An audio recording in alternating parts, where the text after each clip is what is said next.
sería bueno entonces que peguemos un repaso exacto al Evangelio de Lucas. El hermoso Evangelio de Lucas, bendiciones aquí a las naciones. La resurrección, Lucas 24.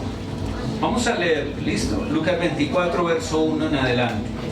El primer día de la semana, muy de mañana, vinieron al sepulcro trayendo las especias aromáticas que habían preparado y algunas otras mujeres con ellas. Y hallaron removida la piedra del sepulcro, y entrando no hallaron el cuerpo de Yeshua. Aconteció que estando ellas perplejas por esto, y aquí se pararon junto a ellas dos varones con vestiduras resplandecientes. Y como tuvieron temor y bajaron el rostro a tierra, les dijeron: ¿por qué buscáis entre los muertos al que vive? No está aquí, sino que ha resucitado. Acordaos de lo que os habló cuando aún estaba en Galilea, diciendo: es necesario que el Hijo del Hombre sea entregado en manos de hombres pecadores, y que sea crucificado, y resucite al tercer día. Entonces ellas se acordaron de sus palabras, y volviendo del sepulcro, dieron nuevas de todas estas cosas a los 11 y a todos los demás. Eran María Magdalena y Juana y María, madre de Jacobo, y las demás con ellas, quienes dijeron estas cosas a los apóstoles. Mas a ellos les parecía locura las palabras de ellas, y no las creían. Pero levantándose Pedro corrió al sepulcro, y cuando miró dentro, vio los lienzos solos, y se fue a casa maravillándose de lo que había sucedido. Tremendo. Tremendo hasta acá lo que podemos ver, ¿cierto? Y nos debe llamar la atención todo esto que dice la Escritura. Ahí en el verso 5 vemos que dice que tuvieron temor. Tuvieron temor. ¿A qué temor se referirá? En este caso es que reverente o de miedo bien. Acá entra el miedo, ¿cierto? Tuvieron ese miedo, ¿ya? ¿Por qué? Porque acaban de ver ¿a quiénes? A dos varones con vestiduras resplandecientes. Y es que cuando tenemos un encuentro angelical con ángeles, se produce una reacción. Cuando tú tienes un encuentro por primera vez con ángeles, que lo vas a tener, cuando vemos ángeles enfrente nuestro, nos da susto. Aún siendo ángeles, sentimos susto. ¿Y por qué abro este paréntesis acá? Porque sé que esto viene para la iglesia de este tiempo. ¿Ok? Los ángeles van a interactuar con nosotros. Por eso debemos estar ya preparados, porque en cualquier momento se va a presentar uno de los enviados, ángeles enviado, mensajero, y vamos a tener que interactuar con ellos. ¿Ok? Así como estamos aquí hablando, así vamos en un momento dado a estar hablando con ellos, ¿sí? Entonces aquí se habla de eso. Aparecen los dos varones, los dos ángeles, ¿sí? Y les da que a ellas, acordaos, temor, susto.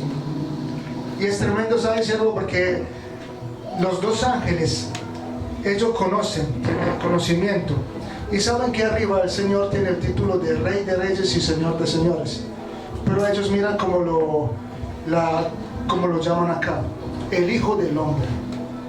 No le dicen el Rey de Reyes, le dan el título para que lo que él sirvió en la tierra, porque lo que hizo él en la tierra, él es el Hijo del Hombre.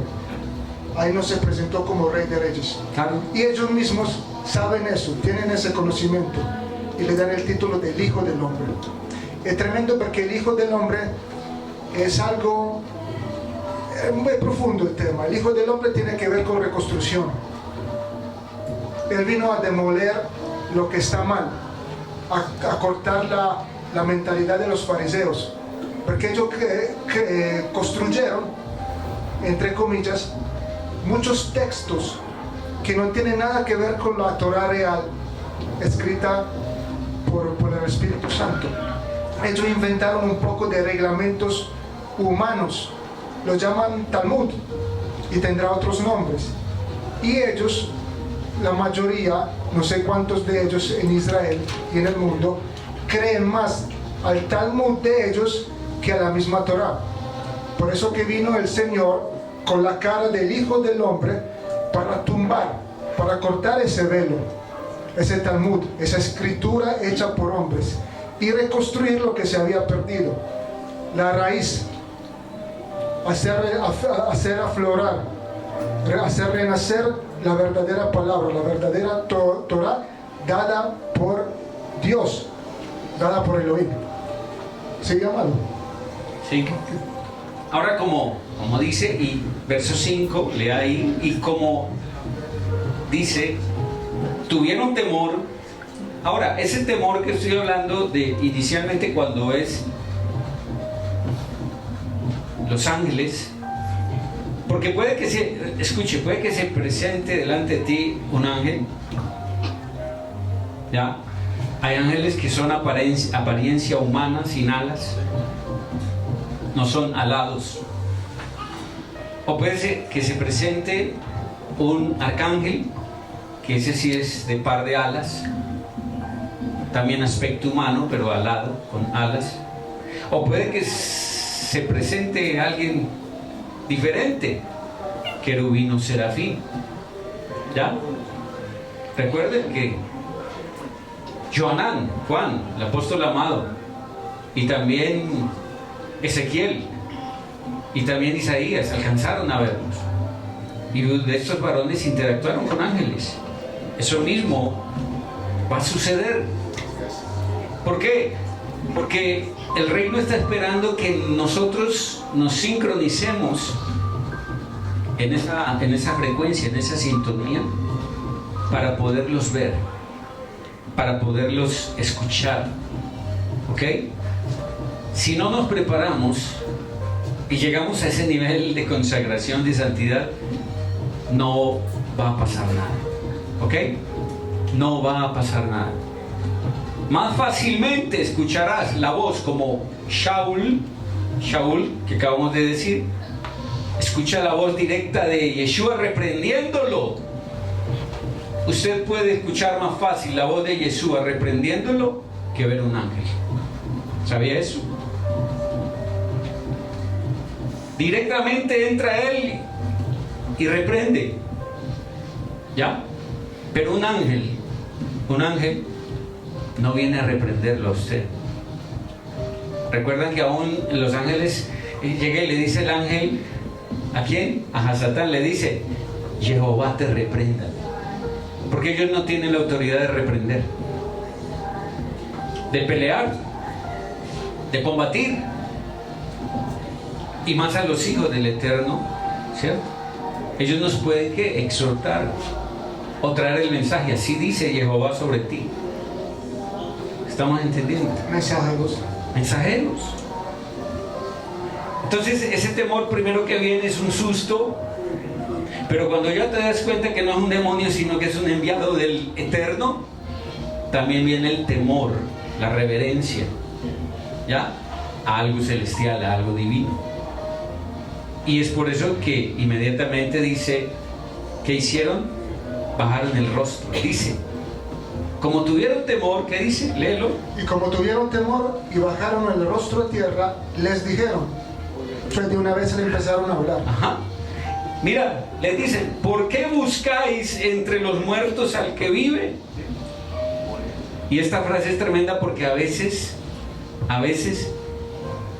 tus amigos, tus vecinos, tus familiares, ellos te están buscando entre los muertos. ¿Aló? ¿A cuántos de ustedes en algún momento cuando nos convertimos al Señor no estaban preguntando por nosotros en el mundo y ya nosotros no estábamos en el mundo? ¿Por qué dijo esto?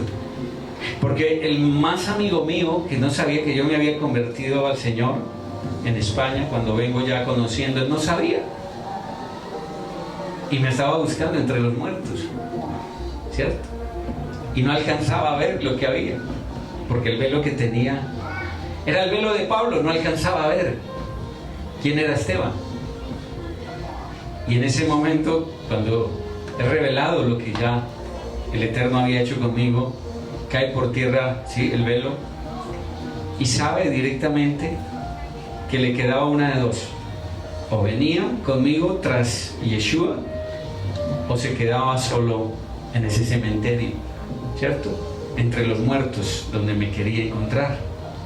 Tremendo lo que dice, porque en todas esas lecturas que hacemos de estos capítulos sobre muerte y resurrección, Sí. el reino de los cielos, Yeshua, Él puede velar, Él vela el entendimiento, aquí está escrito, Él lo está velando, y Él puede velar y puede quitar. Así es. Y en ese momento, cuando Él empieza a hablar al amigo, que pensaba que todavía Él estaba en el mundo, Él ya tenía algo más de autoridad, y le empezó a hablar de algo más de autoridad de la que tiene un muerto, y esa autoridad permitió que se rasgara el velo en él, porque eso es lo que hace una autoridad vera, una autoridad apostólica, una autoridad profética, que cuando viene manifestada la verdad, resplandece la luz, no hay manto que tenga, tiene que caerse el velo.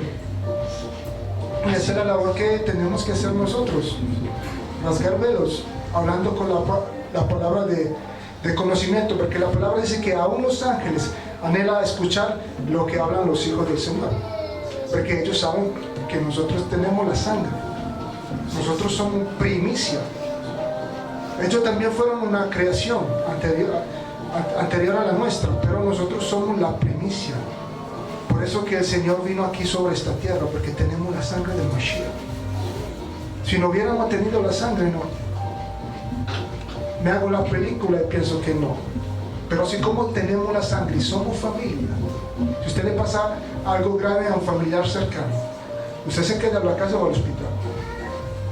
Usted se lo ama de verdad y sabe que son familia, y se cree en una familia con valores. Usted quiere estar cercano al que sufre. Y el Señor sabía, nosotros estamos sufriendo, no conocemos nada. El Señor, tengo que ir allá, tengo que hacerme hombre, tomarme forma de siervo, y tengo que ayudarlos a morir. Tengo que enseñarle a morir. Y tremendo, ¿quién recibe eso? Tengo que enseñarle a morir. Pero escucha a uno y dice, este loco, ¿cómo que me tiene que enseñar a morir? El Señor enseña esto: te tengo que enseñar a morir, a tu yo, a tus pecados, a tus ídolos.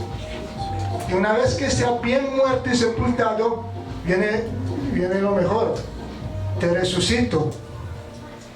Y podemos hablar cara a cara, como tú lo hiciste con ese varón que te volviste a encontrar hace muchos años atrás. Ayer tocamos un punto y era cuando iban en el camino a Emaús, estos dos varones. Ayer lo tocamos, ¿cierto? Ese punto.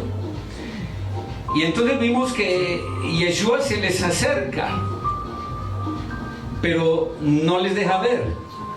Tienen el velo, no pueden ver que es Yeshua, ¿sí? Y los ojos de ellos estaban velados, ¿ya? ¿Por qué? Porque ellos estaban esperando a un Mashiach, a un enviado, a un Yeshua que viniera de una vez con espada a cortarle la cabeza al emperador romano. Ellos lo veían con figura de rey, ¿sí? Y él vino como hijo del hombre. Esa era la misión. Ellos se fueron al final de la profecía. Ellos querían, como muchos de ustedes, cuando el Señor les profetiza algo, quieren ya el cumplimiento y tener lo bueno en la mano, pero no quieren ir al desierto, como hablaban ahorita los hermanos. Y para que llegue el final hermoso, bonito, y tomar la profecía completa, hay que pasar la parte también, ¿cierto? Y ellos esperaban era un rey que cortara el gobierno del emperador romano sobre ellos y ser libres nuevamente, tener su propio gobierno y hacer conforme ellos deseaban. Sí, porque ahí había componentes revolucionarios como los celotes, sí, que estaban buscando una figura revolucionaria para acabar con el gobierno romano, pero no habían entendido que era otra revolución. Así es, así es. ¿Cuántas veces hicieron revueltas el pueblo judío tratando de vencer el imperio romano? ¿Sí?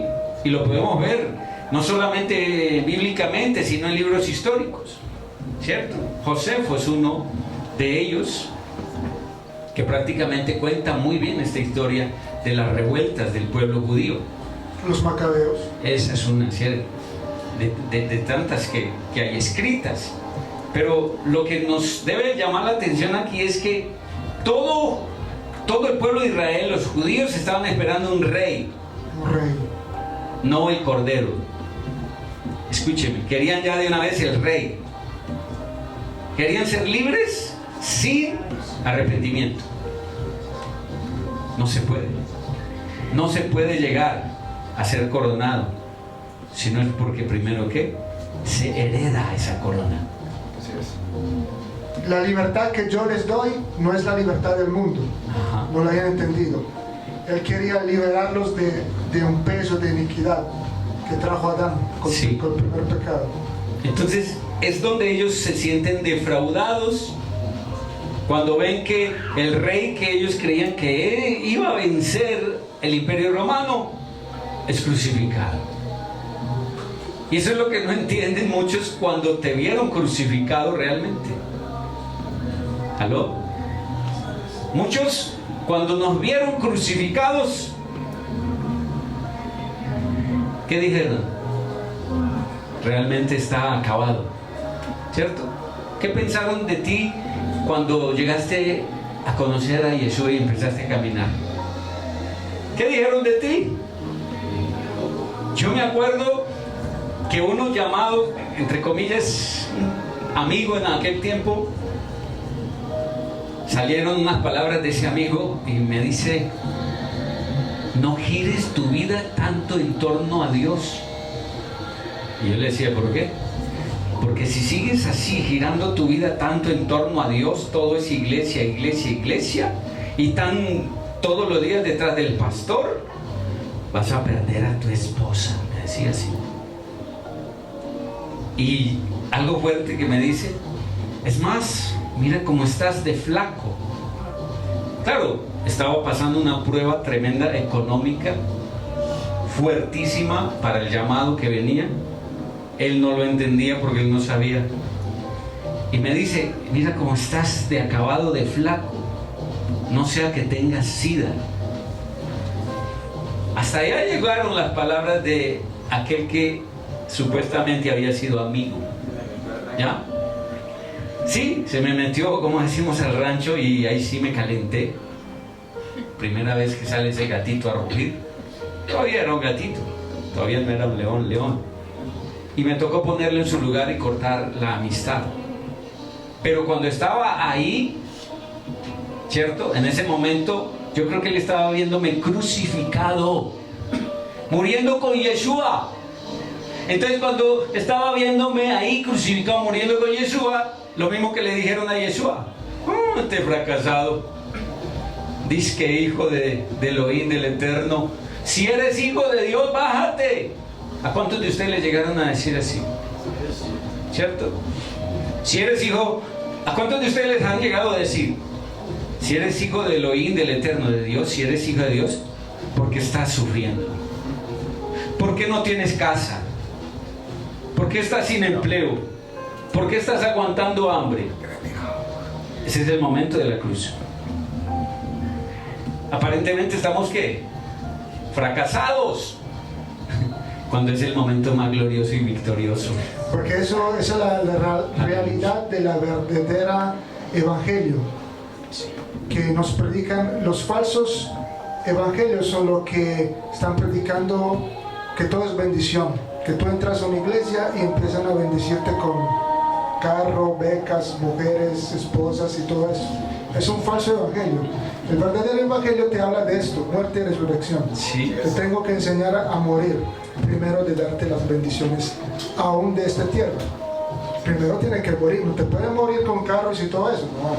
Después van a venir los frutos, primero espirituales, después de este mundo, porque la palabra dice que si tú te despojas y si tienes 100 casas y las siembras en el reino del Señor con corazón verdadero, vas a tener mucho más en esta tierra,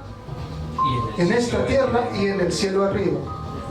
Y eso hay que entenderlo muy bien, porque piensan que muchos tienen un velo y piensan como estos cristianitos le sirven a un llamado rey, pero mira cómo viven, mira cómo visten. Nos toca ser humillados, porque nadie le puede servir al Señor si no tenemos un grado de humillación que Él requiere, la medida. Estamos hablando mucho de medida. ¿Cuál es tu medida de humillación? ¿Cuál es su medida de humillación? Todos tenemos una medida de gloria que va conforme a una medida de humillación. A mayor gloria, a nivel medida de gloria, mayor medida de humillación. Pues cuando uno empieza a caminar en el Señor, uno empieza a entender eso. Y ahora uno de verdad ha entendido, como hizo Pablo, como lo están hablando ahora los profetas, lo da todo. Todo lo tomo por basura, por el conocimiento, por la mejor riqueza que hay desde siempre para siempre. El verdadero conocimiento de Yeshua. Porque con este verdadero conocimiento, nosotros morimos con gozo. Aleluya. Y tenemos la resurrección y somos seguros que la tenemos. Por eso que vino Abraham y no tuve miedo de matar al primer hijo, al hijo de la promesa, porque sabía, no, él es el Elohim, él es el Dios, él si quita uno va a poner otro, porque la promesa tiene que mantenerse de pie. Él no va a incumplir su promesa, es el Elohim de los pactos. Él no incumple, somos nosotros que incumplimos, somos nosotros que nos echamos a perder. Así es. Volviendo a este punto, cuando estos ángeles hablan con las mujeres y le dicen: ¿por qué buscáis entre los muertos? No está aquí, sino que ha resucitado. Ha resucitado. Y dice: acordaos de lo que os habló cuando aún estaban en Galilea, diciendo: es necesario que el Hijo del Hombre sea entregado en manos de los hombres pecadores, y que sea crucificado y resucite al tercer día. ¿Ya? Entonces ella dice: se acordaron de sus palabras. Se acordaron. Qué tremendo, porque entonces las habían olvidado. Pero esto mismo también lo habían olvidado los apóstoles, porque en el verso 12 dice que ellas llegaron y les hablaron de lo que había acontecido, y en el verso 11 dice: mas a ellos les parecía locura las palabras de ellas, y no las creían. Pedro entonces corrió al sepulcro, se levantó y corrió al sepulcro, y cuando miró adentro vio los lienzos solos, y se fue a casa maravillándose de lo que había sucedido. Entonces miren que aún esto de que solo Tomás no creyó, ellos tampoco creyeron. Pedro tuvo que ir y ver para creer. Sí. Y siempre se habla de Tomás, ¿cierto? El incrédulo.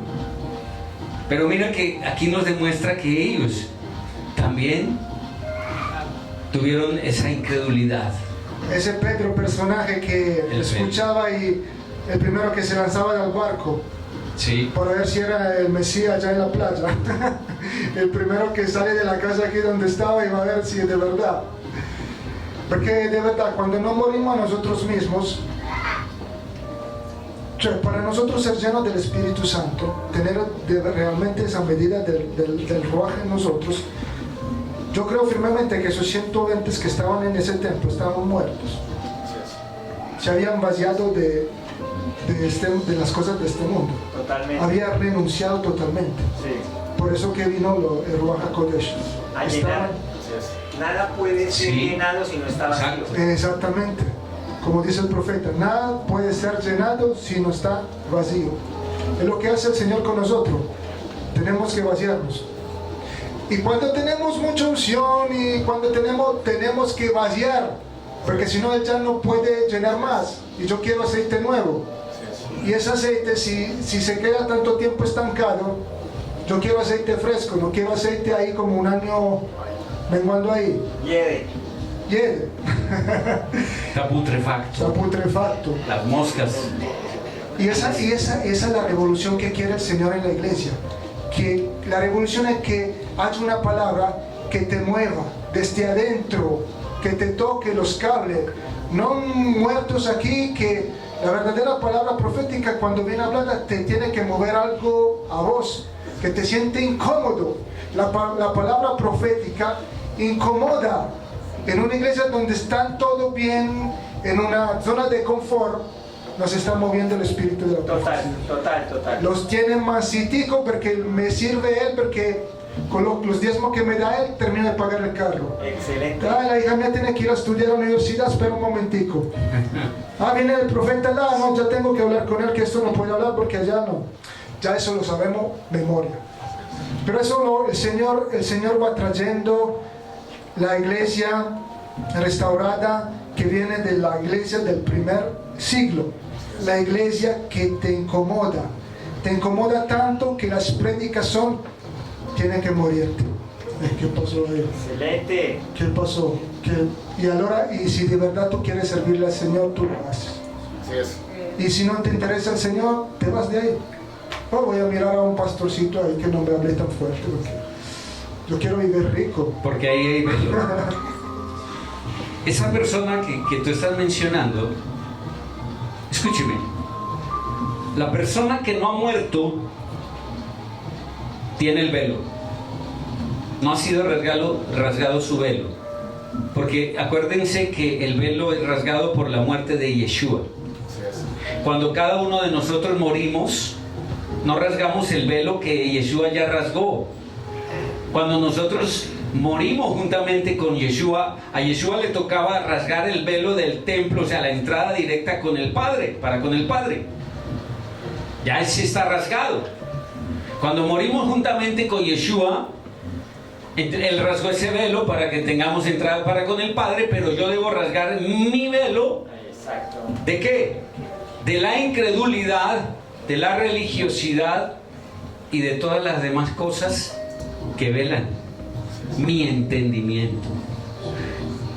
Vayamos aquí en este tema de la incredulidad de Tomás, porque hoy se termina de rasgar el velo.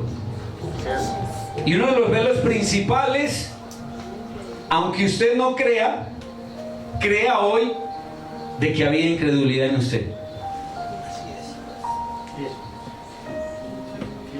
¿Y sabe qué está pasando aquí? Todos creen, puesto que no dijeron nada. Un nivel de fe emuná grande. Escucha esto.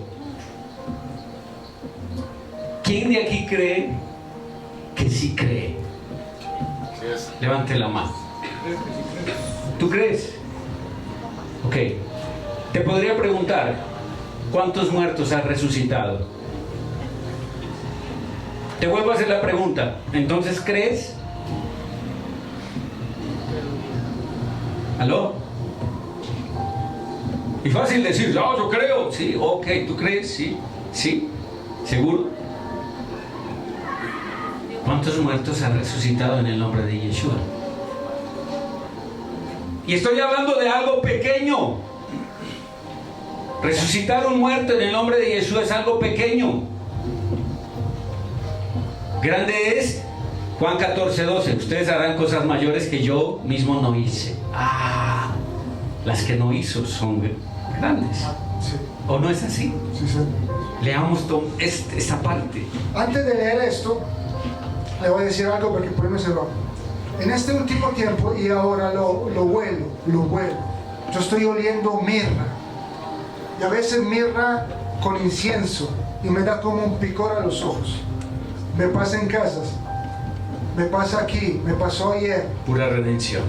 Y entonces yo creo que no solo en esta pequeña casa del Señor, sino en todo el planeta. Profetizo, declaro y decreto, porque los profetas lo hacen, declaran y decretan. Si no, profetizo, declaro y decreto que ese olor, que esa mirra desciende desde los 4 ángulos de la tierra hacia las congregaciones que han de morir. Han de morir, porque no hay avance si no hay muerte. No hablen cosas si no es, enséñale a morir ya, porque no hay tiempo. Hay un tiempo también para morir, y Yeshua lo sabía. Tenía 1 año y medio para morir, en un ministerio de 1 año y medio. En ese tiempo estaba todo perfectamente calculado para morirse él y darle enseñanza para salvarnos a nosotros de verdad. Incredulidad de Tomás, Juan 20. Pero Tomás, uno de los 12, llamado Dídimo, no estaba con ellos cuando Yeshua vino. Le dijeron pues los otros discípulos: a Yeshua hemos visto. Él les dijo: si no viere en sus manos, si no viere en sus manos la señal de los clavos, y metiere mi dedo en el lugar de los clavos, y metiere mi mano en sus costados, no creeré. Tremendo. Tomás, 8 días después estaban otra vez sus discípulos dentro. 8 días después estaban reunidos de nuevo, y con ellos estaba Tomás. Seguramente el Señor escuchó a Tomás, no, pero ahí ya estaba con los 11. Llegó Yeshua estando las puertas cerradas, y se puso en medio y les dijo: paz a vosotros. Luego dijo a Tomás: de una, la fe, aumentarle la fe a Tomás: pon aquí tu dedo y mira mis manos, mira, ver. Mira mis manos y acerca tu mano y métela en mi costado. Y no seas incrédulo, sino creyente. Una persona que vivió más de 1 año con el Señor, y el Señor le vuelve a decir: no seas incrédulos, sino creyente. Entonces Tomás respondió y le dijo: Señor mío y Elohim mío. Y Elohim significa Dios. Yeshua les dijo: ¿por qué me has visto, Tomás, creíste? Bienaventurados los que no vieron y creyeron. Tremendo, ¿no? Dice, terminamos. Aquí dice que no habla de otros eventos donde sí creyeron sin tocar. Centurión romano no tuvo que tocar lo físico, creyó la palabra. La mujer enferma de flujo de sangre también le tocó, sé que si toco el manto yo seré sano. Lo hizo y fue sano. Y él a estos 2 le dijo: tu fe te ha salvado, vete en paz. Tu fe. No dice yo, Yeshua, te he salvado. Tu fe, que nos salva a nosotros, tu medida de fe. Hay que aumentar eso. Hay que aumentar eso. Y acá se debe resaltar que Tomás adquiere una emuná, mal llamada fe, porque la palabra fe en español no encierra lo que encierra la palabra emuná, ¿ya? Y ya lo vamos a ver qué es lo que quiero decir con esto. Entonces Tomás adquiere una emuná que nace por el ver, lo físico, ¿ya? Comparada con la emuná que tuvo, que acaba de mencionar el profeta Giovanni, el centurión romano, la mujer enferma de flujo, y también la mujer cananea y su hija endemonizada. Y hay algo tremendo, porque de estos 3 ejemplos, el centurión era romano, no judío, y la mujer con su hija endemonizada no era judía, era cananea. Y estos 2 ejemplos el Señor los puso por encima de todo Israel. Dijo a cada uno, tanto al centurión como a la mujer cananea, y quiero que recuerden la mujer cananea, cuando lo perseguía y los discípulos decían: Señor, ¿por qué no la atiendes? Y seguía, y ella seguía insistiendo: Señor, ten misericordia de mi hija. Y hasta que ellos le dijeron: Señor, pero atiéndela. Y el que les dice: no, porque le explicaba: no está bien, porque no está bien darle el alimento de los perritos, de los hijos a los perrillos. A los perrillos. Les dice así. Sí. Escúcheme, les dice a los discípulos que no está bien dar el alimento que es para los hijos de mi padre a los perrillos. Y esta mujer se mete en la conversación, escucha, y le dice: Señor, pero es que aún hasta los perrillos comen de las migajas que caen de la mesa de su Señor, de su amo. Eso movió a Yeshua de una forma impresionante, que la mira, y por esa razón le concede en misericordia que la hija de la mujer cananea fuera libre de esos demonios, ¿ya? Y le concedió y dijo a sus discípulos: en todo Israel no hay alguien con la fe como la tiene esta mujer. ¿Y era quién? Cananea, gentil. Eso es poderoso. Ahora, si nosotros miramos no solamente estos ejemplos, ¿ya? Como la mujer enferma de flujo, solo escuchaba los milagros de Yeshua. Ella no había visto los milagros, había escuchado, porque ella estaba muy enferma. Y el día que decide salir al encuentro con Yeshua, ¿sabe qué pasó? Ella decide morir. Ese día ella decidió: me muero. Me muero. ¿Por qué? Porque no le quedaba más fuerza, ya estaba desangrada. Y si no se moría por lo desangrada, ¿de qué iba a morir?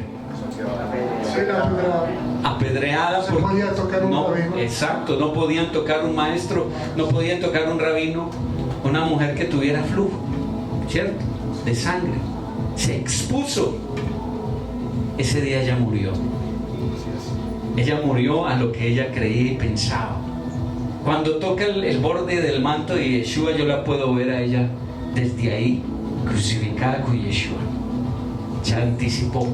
Tremendo, ¿sabe por qué? Cuando tú... ¿Sabe por qué tienes que morir? Exacto. El Señor anhela... Mírense uno a los otros, el que está a la derecha o a la izquierda. El reino requiere, diga, primicia. Para hacer una primicia, te tenés que morir. La primicia es dada porque uno muere. Y como siervo del Señor le digo que en este último tiempo Él me está solo hablando de primicias, de las fiestas. Hoy empieza Bikurim. Ha empezado, sí, después de la cena empezó Bikurim, presentar las primicias. Y pues después de 50 días en Shavuot, otra fiesta de primicia, Shavuot. Entonces aquí tenemos que morir para hacer esa real primicia en Shavuot.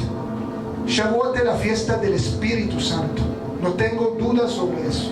Esa fiesta está sellada con el fuego del Espíritu Santo. Así es. Y el fuego vino sobre muertos que fueron pues tocados por el Espíritu Santo, y cada una de ellas fue una primicia para el reino de los cielos. ¿Y qué tenían esas primicias? Habló una de ellas en autoridad. ¿Se levantó quién? Pedro. ¿Qué hace una primicia del reino de los cielos? Se convirtieron 3,000. ¿Qué palabra y sabiduría no tiene una primicia del reino de los cielos? Esa palabra que le dijo el Señor Yeshua: los haré pescadores de hombres. Realmente se lo hizo ese llamado, se lo hizo a los primeros 4 que estaban pescando en barcas. Yo creo que ellos alcanzaron ese nivel, que ellos tenían esa red perfecta, que ellos tiraban esa red y pescaban lo que tenían que pescar. Por eso que se volvieron enemigos número 1 del reino de los cielos. No podemos dejarlos hablar a estos porque se convierte todo el planeta. Y uno de estos que tenía ese potencial también, y otro que tuvo que morirse, que estaba hablando el profeta Reinaldo antes, es Pablo, Shaulo. Charlo fue uno de esos. Uno solo, con ese potencial de ser esa primicia, llamado para hacer la obra de Ruach HaKodesh junto al compañero. Él habló a los gentiles, fue a plantar iglesia por toda Asia Menor, tocando Grecia, pues llegó hasta Roma, viajes misioneros de aquí para allá. Y es tremendo, porque eso es lo que no quiere el Señor, ese evangelismo profético que el Señor quiere darle a las primicias. Es un arma poderosa. Yo veo que eso lo tenían los apóstoles. Esto lo tenían, porque ellos hablaban y pescaban lo que era.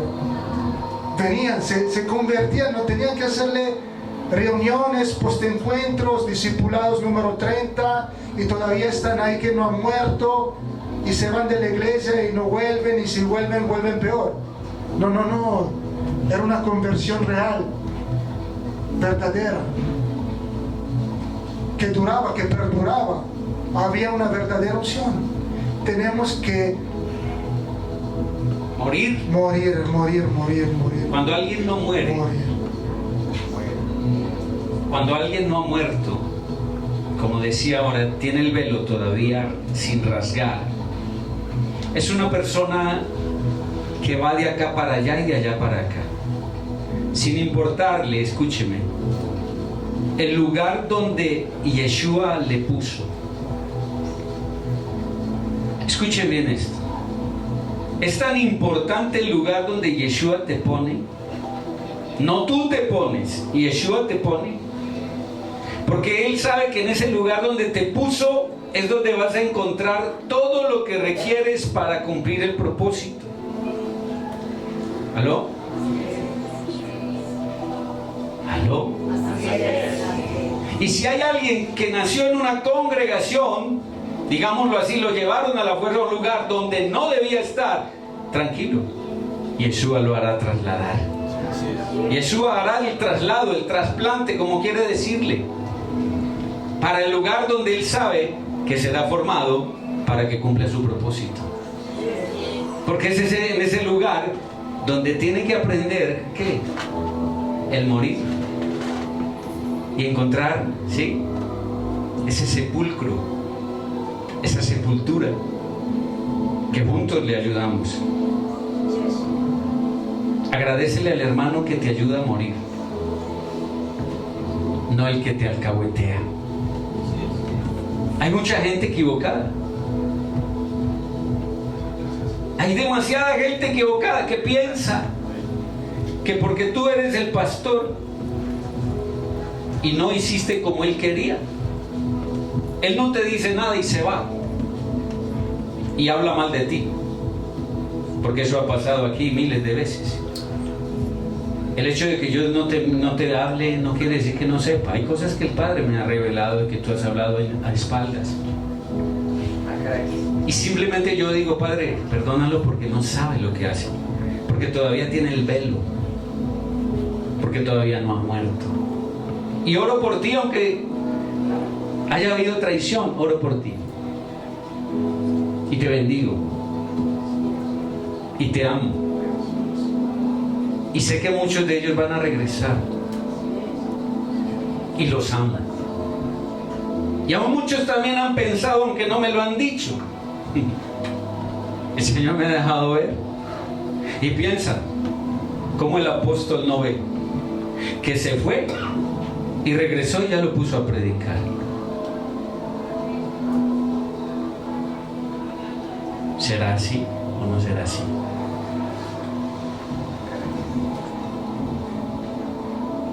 Él no hace nada sino porque lo revela a sus siervos los profetas. Cuando Él coge a alguien para dirigir algo, Él no lo puede coger, poner en dirección con ojos vendados. Él tiene que mostrar al que trae para qué lo trae. Pero el que viene, como tiene el velo, no entiende que el proceso que yo estoy permitiendo realizar en él, que a veces le duele. ¿Sabe por qué esta iglesia es tan de pocas personas? Porque porque muchos cristianos de ahora son generación cristal. Entonces se encuentran aquí no un pastor que soba, sino un ministro que deshace, que muele en el nombre de Yeshua para poder edificar sobre él fundamentos verdaderamente estables. Aquí el Espíritu Santo quiere que se formen ministros. Yo no sé si usted no es uno, este no es su lugar. Pero si usted fue llamado por el Ruach Kodesh, el Espíritu Santo, es porque usted tiene mucho que aportar en la obra del Eterno. ¿Y saben por qué el Espíritu Santo me decía mostrar eso? ¿Sabe por qué ponemos matrimonio? ¿Sabe por qué tu esposa no se vivifica o tu esposo no se vivifica? Porque es necesario que tú mueras, que tú te hagas humus, de verdad, para que tú seas el alimento a través que tu esposo o tu esposo nazca como árbol, que florezca. Es necesario que uno muera. Es necesario que alguien muera como murió Yeshua, para que sea derramada la sangre que vivifica a todos. Y algo muy central que el Señor me estaba haciendo ver, que esos patriarcas eran profetas, Abraham, Isaac, Jacob. El Señor me estaba haciendo ver cuando él compra la tierra de Efrón, en esa tierra de Canaán, y se la estaban ofreciendo gratis, porque le decían: tú eres un príncipe de Elohim, mira, un príncipe de honor. Y era hebreo entre ellos, era extraño, era extranjero, y le decían: tú eres un príncipe entre nosotros. ¿Qué no le dieron a él? De pronto sí había cortado todos los velos, ¿no? Era transparente y reflejaba la luz del agua. Yeshua, Ruach HaKodesh. Yo no, yo no quiero regalos. Yo quiero comprar esa tierra para sepulcro, muerte para sepulcro. De tres figuras muy fuertes, los tres patriarcas principales con las tres esposas, tres matrimonios sepultados ahí. Tres matrimonios con una experiencia, una vivencia de obediencia. Te tienes que moverte aquí para acá, listo, obedezco. Quien más, quien menos. Le costaba a veces obedecer como Jacob, pero al final entendió: no, mejor que obedezco. Y fue rectificado su vida también. Y esa fue una tumba tan preciosa, porque ahí donde reposó esa mirra. Es unción de muerte y resurrección en Hebrón, en una cueva donde nacen los profetas, donde nacen los Elías. Esta generación nace porque absorbió el humus que vino a ser Abraham con su esposa, Isaac con su esposa, Jacob con su esposa. Nosotros ahora nos conectamos en el tiempo eterno. En el tiempo eterno no hay pasado, futuro y presente. Es un tiempo infinito. Y nos conectamos ahora a esa cueva, a ese olor de mirra, que costó 400 ciclos de plata. 400. La letra 400. La última letra del alfabeto, que es una señal, es un sello. Un sello poderoso de muerte y resurrección. ¿Sabe por qué? Porque no estaba solo la cueva con los muertos, no cualquier muerto, ungido del Señor. Con esa muerte había un terreno circunstante. Y en este terreno había árboles frutales. Nosotros venimos a ser esos árboles frutales. Y nos absorbemos las unciones, las promesas de Abraham, de Isaac y de Jacob son nuestras. Las tenemos que hacer nuestras. Porque nosotros somos los que vamos a poseer la tierra. La tierra, no tenemos que olvidarnos de esas promesas. Que le dijeron: te voy a dar descendencia, te voy a hacer poseedor de la tierra, libertador, libertador, alguien que liberta en el nombre del Señor, una casa, una nación, lo que sea. Ahora volvamos a regresar atrás, a imaginarnos ese evento que impacta hoy, no solo esta casa, sino muchas más casas que tienen que haber, y sí la hay, no sé cuánta hay en este planeta, que necesitan escuchar esta palabra y que sean puntos de luces en los varios valles, montes de esta tierra, y que el Señor nos permita llegar hacia ella, y que nosotros no solo los alimentamos a ellos o a ellas, sino que ellos mismos se despierten y escuchen: oiga esta palabra, es algo diferente, y empieza a haber una unidad de una casa, de una familia, de verdaderamente los hijos del Señor. El Señor quiere eso, lo está empezando a hacer ahora, dando un tema de fundamental. La primicia del Eterno, escúcheme, la primicia del Eterno en el antiguo pacto fue Abraham, Isaac y Jacob, y las pone en Hebrón. Fueron las primicias, 3 patriarcas. Y si usted lee la Biblia, usted va a encontrar qué eventos sucedieron en Hebrón, importantes. ¿Por qué? Porque fue ungido con las primicias. ¿Ok? Ahora, para ir cerrando, concluyendo, quiero que leamos en Hebreos capítulo 11, verso 1. Es pues la fe, la certeza de lo que se espera, la convicción de lo que no se ve, porque por ella alcanzaron buen testimonio los antiguos. Por la fe, por la emuná, entendemos haber sido constituidos el universo por la palabra del Eterno, de modo que lo que se ve fue hecho de lo que no se veía. Esto lo leemos muy continuamente y lo escuchamos, lo vemos escrito en todas partes, ¿cierto? Es pues la fe, que la emuná, la certeza de lo que se espera, la convicción. ¿Y cómo interpretaría usted eso? Es sencillo. Hebreos 11:1, cuando nos habla de qué es eso, la fe, la certeza,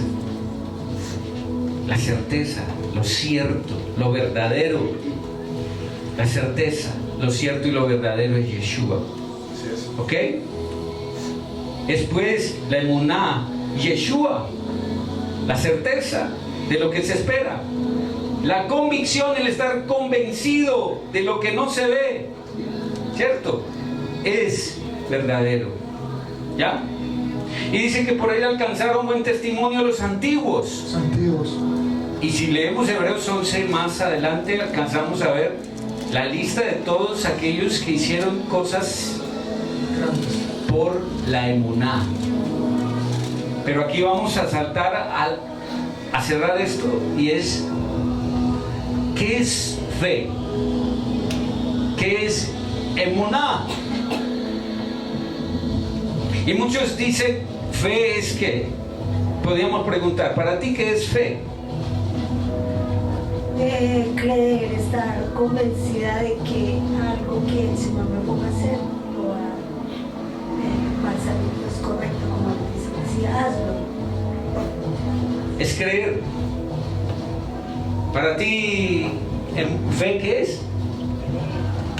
Lo que es creer, ya visto lo que uno espera, lo que uno cree, por ejemplo, creer en que Cristo viene. Yo creo que el Señor sí viene, y yo lo veo que ya va a llegar, que sí lo espero todos los días. Esa es mi fe. Y si preguntamos, casi todos vamos a concordar que es creer. Hoy quiero decirle que fe no es creer. Emuná no es creer. o más bien diría, en español fe es creer, ¿sí? Pero en hebreo, emuná no es creer, va más allá. Y deje esto como para cerrar de broche, digámoslo de oro, Broche de oro. porque usted tiene que ir a un nivel mayor en su emuná. Deje de lado lo que es la palabra fe, que en el español a veces hablamos con palabras que no alcanzan la dimensión de una palabra hebrea, ¿ok? Por eso es importante ir a la raíz hebrea, porque desde los judíos de allí viene la salvación. ¿Estamos entendiendo? Y la iglesia cristiana en el mundo entero se ha negado a recibir lo que viene de los judíos, la Torá, la palabra, la revelación del Ruach Kodesh. Entonces, lo mal llamado fe, que es emuná, escúchelo bien, y lo he dicho en varias ocasiones, emuná es la fidelidad